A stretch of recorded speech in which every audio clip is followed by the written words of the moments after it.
Well, for some reason, I kind of knew you were going to give us those examples of Tunisia and the rest, but and you also deliberately left out French, Austria, who are younger. Yes, fine.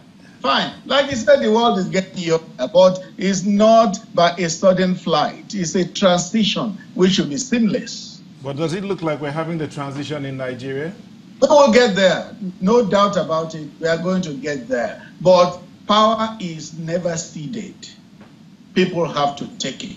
Mr. Additional, I don't think the youth are asking for power to be ceded to them. I think what they're asking for is to be given an opportunity. Does it look like opportunities are being given to the youth here?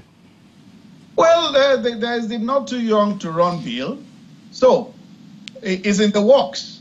And I know that when it comes to the executive, it will likely be signed into law. The president himself has young people around him. He has young children. He has young aides and all that. So the youth will always be given an opportunity in this country. Rotimi, does that play out with you? I like the fact that he said that power is not ceded, it's taken. And I don't like that concept of with this youth seeking for opportunity. We are not going to seek for opportunity. 2019 election is not about seeking for opportunity. We are awake. We've been talking to ourselves since January 2016. And the Nigerian intervention movement has provided a very huge platform for young leaders to come together. There's a whole lot that is going on in this country under G, positively within the, within the law. And we understand that the times that we have to be elected. And that's exactly what's going to happen. We are bringing all the power blocks of young people, because we actually have power blocks of young people. There are a lot of young people who have so much respect, in their communities. And we are bringing all of them together to actually create a space for ourselves. So it's not about seeking for opportunity. We are going to create the opportunity in 2019 election. The question will be... By our terms, actually. The question will be track record, experience, because the argument out there... That's what I'm going with you, for instance. The argument out there is that... Let me give you a practical example on that, because there's been a whole lot of these track records. Please spare me of track records. When they actually became leaders about 35, 40 years ago, and they were young, did they have any experience? So let's just put that by the side. The system has been built in such a way that in the past 30 years, the young people that this system is chunking out are, they don't really have much skills. However, in the midst of all that, there are a lot of very wonderful young persons. What about Moses Siasia?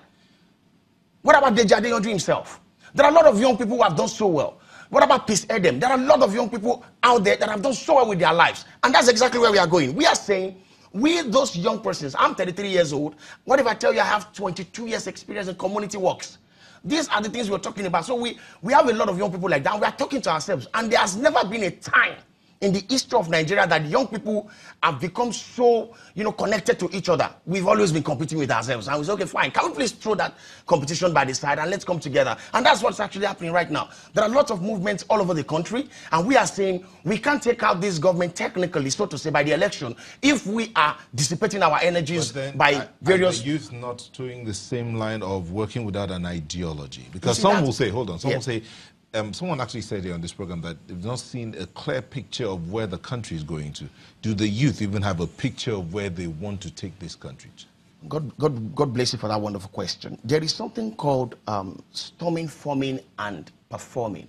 Nigeria is storming right now, and that's exactly what's going on. Storming, forming, performing. We're storming right now. A lot of young people coming from different places, saying different reasons why they want to run for offices and all that.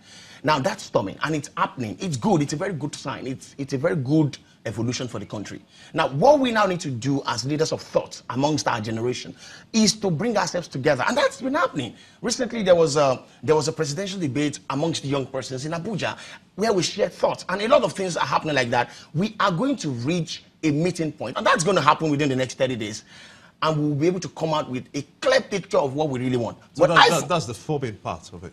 That is the forming part of it, because there's a talking going on right now Okay, now the storming aspect is the fact that you see a whole lot of young persons, Peladro Toye saying he wants to be president, Ikubese saying he wants to be president. These are wonderful young people that have done a whole lot with their lives. Now, we are now saying this is a very good thing. Now, Showore also and all that, a lot of young people with good track records, we are coming together this time around to share our ideologies, and we are going to arrive at a meeting point. So how do you execute the performance part of it? Now, you see, that's why when you storm and form, you will automatically perform. That's it. So the performance itself is going to the election as one voice. All right, and of course, spring the surprise.